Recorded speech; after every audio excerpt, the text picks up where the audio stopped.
attracted any vegan fairy boys with that title. And don't worry about me making fun of them, because if they actually watch this video, they'll be too distracted by my So this is a homophobic joke coming from a former gay prostitute who has on camera eaten goat testicles. And he's making a nut joke about how vegans love nuts. Dude, you literally eat nuts, like testicles.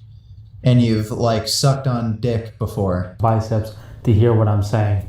And for the brief period of time I get to watch TV every day, I am bombarded by conventional health wisdom.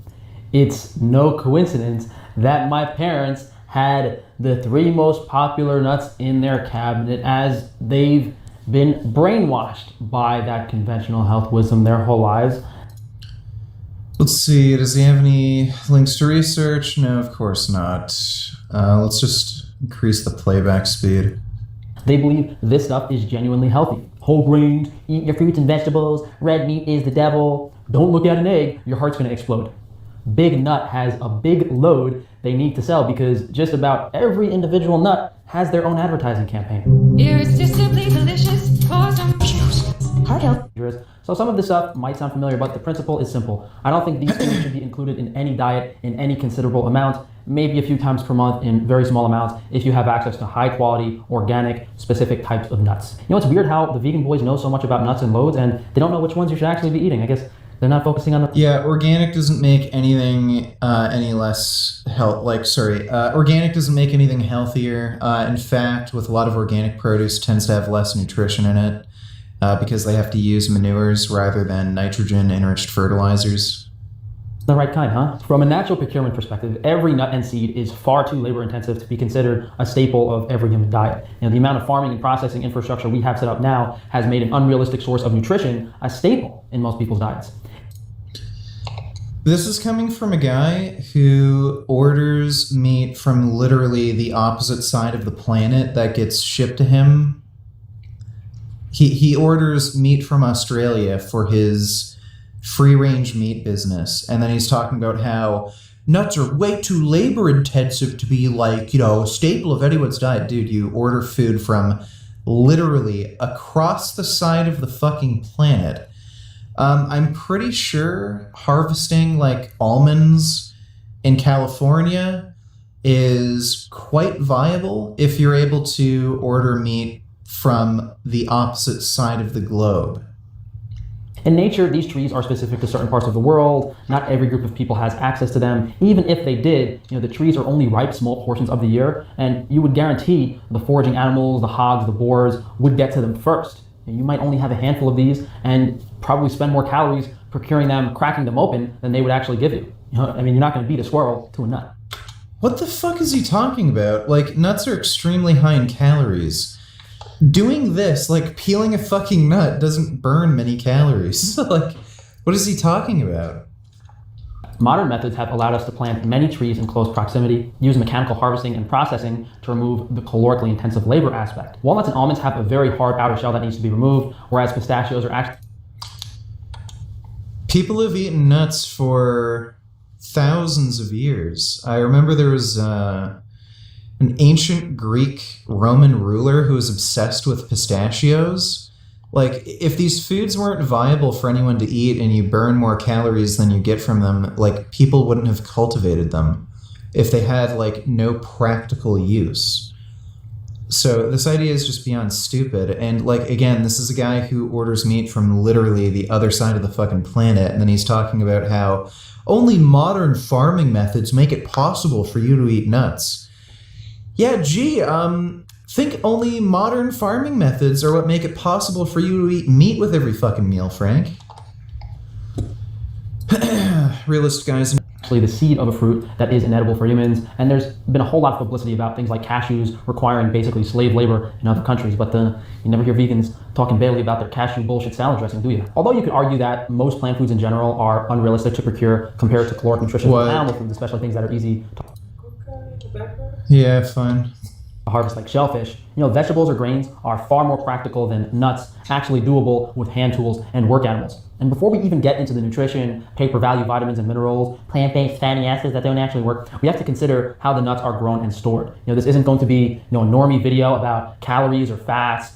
Those factors are irrelevant if the food quality in your diet is high. Someone saying that you shouldn't snack on nuts because you could eat 300-400 calories real quick, they have no clue about nutrition. No clue at all. The problem starts with the chemicals, the pesticides, insecticides, herbicides, fungicides, what I like to refer to as agrochemicals that are sprayed on the nuts. And that's because the crops are very vulnerable, very expensive, and the farm...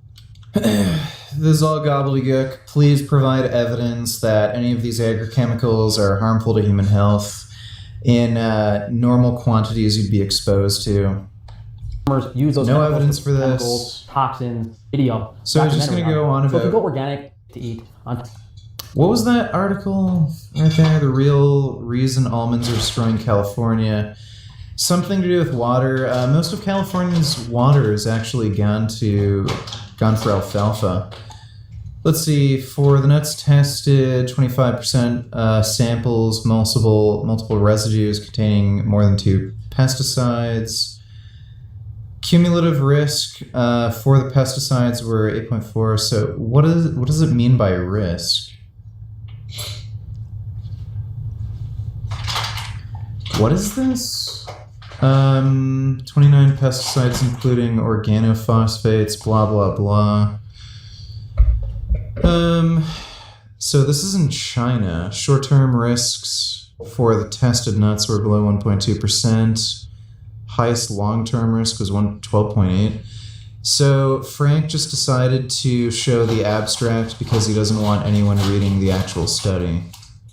There's no significant health risk saying that they found all of these pollutants for consumers via nut consumption. So he's literally showing so he won't even show the study. He's hiding the actual title so people can't even read the study. He's only showing the abstract.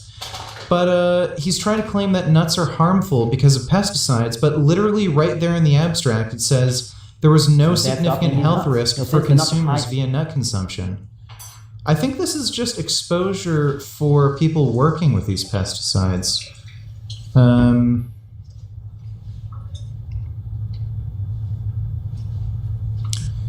Yeah, so Frank's an idiot. These nuts. Since the nuts are high in fat, they're very prone to absorbing these chemicals. Point being, they're not safe to eat. On top of that, almonds are destroying California ecosystems, and you could probably do a whole documentary on that. So if you go organic, you can reduce and sort of eliminate most of those chemical concerns, but organic nuts are very expensive, very difficult to find. If you go to Whole Foods even, you won't see them on the shelf for most of them. And that's because most farming infrastructure is not set up for organic. Even if you do find organic nuts, keep in mind how they're processed and stored. The nuts have to be deshelled and washed. Definitely some concerns about chemicals leaching from the water they're using. Many are dry heated, so the raw marketing can be deceptive, as you can heat a product below 117 degrees Fahrenheit and still market as raw. That can make the fats a lot more oxidized. And we also have mycotoxins. He's talking about oxidized fats, but he considers G a health food, which is clarified butter, which is treated at very high heat for a prolonged period of time. Like, what the fuck? And aflatoxins, toxins produced by fungus that tend to grow on nuts and seeds being stored. This is a problem with grains as well. The current food system is not about fresh, local, sustainable, constant turnover. They care more about maximizing yield numbers, throwing the product in a warehouse for months, even years, and getting it to the consumer in some form with a reasonable appearance. No expectations of composition or safety. As I said earlier, I won't be going in depth on omega fatty acid ratios, why the omega-6 is harmful, because I've done video series on that. I will quickly say that the body cannot utilize the omega-3s in nuts, convert them properly due to the high omega-6 content inhibiting certain enzymes. And some nuts are better than others. So your body converts ALA into EPA and DHA, and there's a certain... Yeah, omega-6 and omega-3 fats have a certain binding affinity to a particular enzyme. It's about 4-to-1. There's a lot of nuts that have about a 4-to-1 ratio of omega-6 to omega-3 fats. Not almonds. Walnuts, I know for sure. I think they have like a 2-to-1 ratio. I know there's a bunch of seeds, like hemp seeds and shit. They have a 4-to-1 ratio. None of this actually fucking matters, by the way. Like, please show me a study where nut consumption was associated with, like, increased risk of heart disease. You can't. Meaning they're lower in omega-6. So walnuts are incredibly high in omega-6, even though they have more omega-3 and a better ratio than most. What does he mean? Where's English walnuts? Ratio of omega-6 to omega-3, it's 4-to-1. What is he talking about it being incredibly high? Just because the fat content is high. Pecans, 21-to-1, okay. Pistachios are moderate, almonds being slightly lower. Macadamia and coconut None of this actually being the two matters. that I include personally in my diet. And you want to focus more on having a low omega-6 intake overall as opposed to the specific ratio in the diet. It's better to consume 1 gram of omega-6 and no omega-3 fatty acids as opposed to 10 grams of omega-6 and 5 grams of omega-3. You're overloading your body Please show the evidence, Frank. with both as opposed to just having a little bit of something bad. Moving on to phytic acid phytates, which is the plant storage form of phosphorus, an anti-nutrient that can bind to minerals in your own body. It varies over 20-fold depending on the mineral content of the soil, so it's kind of hard to address here, and it's not really relevant. It does give you kind of a reason to soak your nuts for a few days in salted water to reduce that phytic acid content, but in reality, the agrochemical concerns and the toxin concerns far exceed any anti-nutrients, and that really applies to all grains, vegetables, and fruits. As long as you prepare them properly, anti-nutrients aren't that big of a deal. Maybe in my next day of eating, I'll show you guys how I incorporate some macadamia nuts, some coconut into my diet.